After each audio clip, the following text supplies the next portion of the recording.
15장 인턴십은 필수다. 이번 장에서 제가 여러분한테 꼭 해주고 싶은 말은 기업체에서 원하는 것은 열정적으로 장기 근속할 인재입니다. 그 이상도 그 이하도 아닙니다. 신입사원한테 많은 걸 바라진 않습니다. 경력사원한테 정말 많은 걸 바라죠. 그런데 신입사원한테는 정말 장기 근속을 해줄 수 있는, 그리고 기본적으로 맡게 될 직무에서 열정적으로 일할 사람을 원합니다.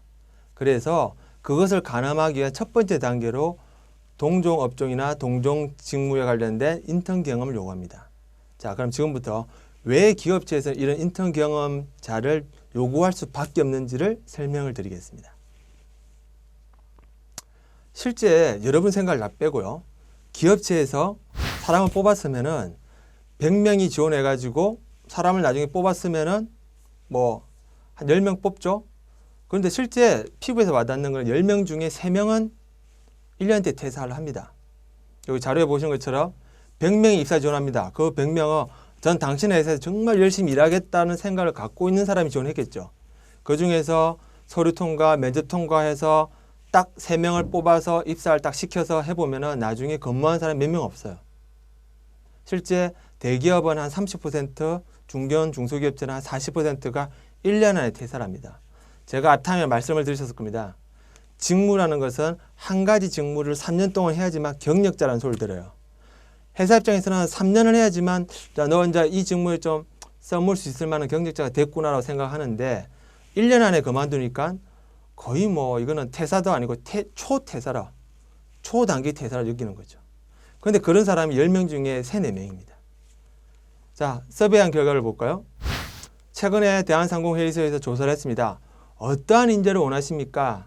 어떤 인재가 싫습니까? 했더니 스펙이 아무리 좋아도, 학벌이 아무리 좋아도, 토익 점수가 아무리 높아도 딱 봐서 아, 저 친구 우리 회사에서 몇 개월밖에 일 못할 것 같구만, 1년은 못 다닐 것 같네, 그러면 안 뽑는다는 겁니다. 그렇게 답한 사람이 80%입니다. 그런데 자, 그 친구가, 이 지원자가 우리 회사에 얼마나 장기적으로 일해줄 건지는 솔직히 알기 힘들죠. 그래서 가급적이면은 동종업종에서 한번 경험해 본 사람한테 먼저 기회를 주는 겁니다. 그래서 대기업이 지금 현재 인턴으로 사람을 많이 뽑는데, 쉽게 설명을 드리자면은 대기업에서, 일반 기업에서 인턴을 하는 이유 중에 하나는 간을 보기 위함입니다. 간. 기업체는 이 친구가 우리 업종, 그 다음에 맡게 된 직무에서 얼마만큼 잘 적응하는지, 그 다음에 지원자는 내가 지금 일하게 되는 이 업종이, 이 직무가 어떻는지를 서로 간을 보는 거죠. 간을 보기 때문에 돈을 많이 줄 수가 없는 거예요. 일 자체도 그렇게 실력 있게 일을 못할 능력이 별로 없는 인턴이기 때문에. 그래서 간을 보기 때문에 한 석 달 정도 기회를 주는 거죠. 그래서 석 달 정도 이런 데서 일해보고 저런 데서 일해보고 하다가 점점 자기한테 맞는 업종, 자기한테 맞는 직무를 찾아가야 되는 거죠. 뭐 신세계, 포스코 같은 경우는 저는 인턴을 통해 가지고 신입사원을 뽑고 있고요. STX, CJ나 롯데백화점 같은 경우는 채용을 전제로 인턴을 뽑고요.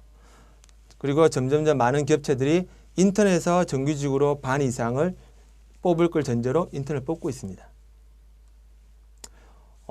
신세계 그룹에 속해 있는 신세계 백화점 같은 경우는 여러분의 홈페이지 들어가셔가지고 채용 정보를 보시면 딱 나와 있습니다.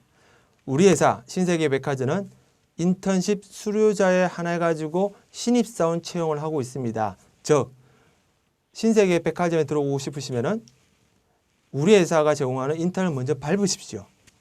그런데 많은 학생들이 내가 가고 싶은 회사가 어떠한 프로세스로 채용을 하는지도 모르고 그냥 신세계 백화점 채용 공고 나면 가는 거죠. 뽑아주세요. 물어보죠. 인턴십 경험 있어? 그런 거 없는데요? 그러면 당연히 못 뽑아주는 게 아니라 짜증을 내겠죠. 이 친구는 뭐야, 우리 회사 채용 절차도 한번 안 보고 온 거 아니야? 이런 실수를 하지 않으려면 꼼꼼하게 자기가 지원하고 싶은 회사나 업종에 대한 공부를 하셔야 됩니다. 그래서 이런 인턴십은 벌써 외국은 되게 보편화되어 있죠. 뭐 국내는 지금 막 이제 도입하는 시기고요.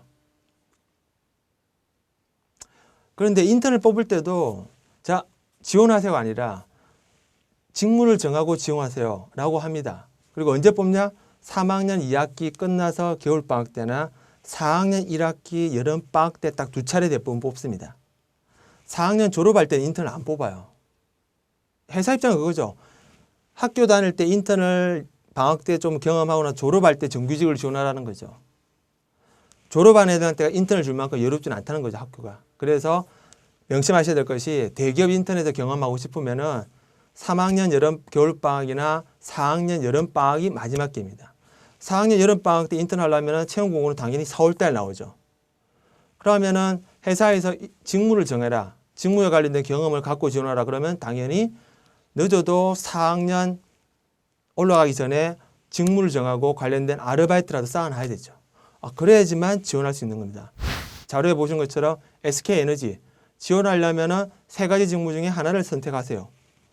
선택해야 되죠. 제가 말씀드렸죠. 이력서나 자기소개서는 지원한 업종과 직무에 관련된 내용만 채워야 된다고. SK에너지에 지원하면 당연히 두 가지 채워야 되죠. 에너지 관련된 그 다음에 세 개 중에 하나에 관련된 직무 내용으로만 가득가득 채워야 됩니다. 그래야지만 면접 때 초대를 받고 면접을 보시는 거예요. 근데 많은 학생들이 어떻게 해가지고 인턴이 됐어요. 그러면 투덜거립니다. 야, 내가 회사를 다녀보니까 내가 없으면 회사가 안 굴러가. 새벽까지 맨날 야근을 해야지 회사가 굴러가는 것만.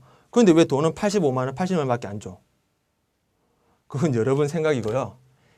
여러분들이 하루 종일 12시간 일을 할 때 한들 그거를 직장 1년 차가 한 1시간에서 2시간 하면 끝날 내용입니다. 여러분한테 실질적으로 여러분이 12시간 했다 해봤자 회사에서는 2시간짜리 일로 치는 거죠. 그럼 2시간짜리 임금을 줘야 되는데 실제 회사는 8시간 임금을 주는 거지 않습니까? 회사는 손해예요. 그래서 회사가 인턴을 별로 하고 싶지는 않습니다. 근데 국가에서 보조금을 받으니까 회사에서 실제 나가는 비용은 적기 때문에 인턴을 하는 거죠. 왜? 간을 봐서 쓸만한 놈을 미리 찾고 싶어서. 자, 여기 보시면은 주한미국 상공회의소에서 일했던 사람 인터뷰가 나오는데요. 여기서 석 달 동안 인턴한 것이 대학 4년 동안 배운 것보다 더 많은 지식과 정보와 네트워크를 주더라. 정말 좋더라. 취업에 성공한 사람, 직장에서 일하고 있는 사람들은 꼭 인턴을 하라고 합니다. 이 내용은 제가 최근에 메일로 받은 내용인데요. 외국어 포르투갈 학과에 다니는 여학생인데 자기가 교환학생으로 포르투갈에서 공부하고 있는데 국내 대기업 포르투갈 지점에서 제의를 받았답니다. 1년간 인턴십. 단 페이는 되게 적고요. 거의 생활비 정도 수준밖에. 그래서 고민을 했대요. 해야 될지 말아야 될지. 자기 머리는 도저히 답이 안 나와서 학교 게시판에다가 글을 올렸더니 이구동성으로 야, 그렇게 노동력 착취하는 데 다니지 마. 뭐 하려고 다닐 거야. 인턴 1년이나 왜 해? 하지 마. 그래서 안 할까 생각하다가 아무래도 그래도 좀 전문가들 상담이 필요할 것 같아가지고 저한테 메일을 보냈더라고요. 그래서 제가 기억하는데요. 그날 새벽에 시간을 또 봐야 되니까요. 포르투갈 시간을 맞춰 전화해야 되니까 제가 그 친구한테 메일로 핸드폰 번호를 달라. 현지. 그래서 핸드폰 번호 받아가지고 제가 제 핸드폰으로 포르투갈에 전화 걸어가지고 1시간 10분 동안 설명을 해줬습니다. 왜 인턴을 해야 되는지. 인턴 했을 때 네가 얻게 되는 이득이 뭔지. 안 했을 때 잃게 되는 것이 뭔지. 왜 1년 동안 돈을 못 벌더라도 하다못해 너가 생활비를 100% 되더라도 왜 인턴을 해야 되는지를 쭉 설명해 줬죠. 그만큼 하는 것이 여러분 인생에 큰 도움이 됩니다. 마지막으로 취업에 합격한 사람들이 인턴이 어땠습니까? 물어보면 이구동성으로 정말 도움이 됐습니다. 인턴 꼭 하십시오. 가끔 가시면 본인이 일하고 싶은 회사에서 또는 그 회사와 관련된 업종에서.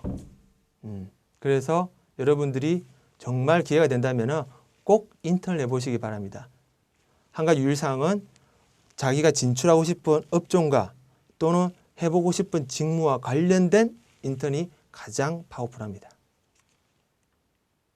자, 다음 시간에는 대학 시절에 흔하게 하게 되는 아르바이트도 조금만 전략을 세우고 생각을 하면은 진로와 취업에 상당한 영향을 끼칠 수 있습니다. 그 내용을 이야기해 드릴 겁니다.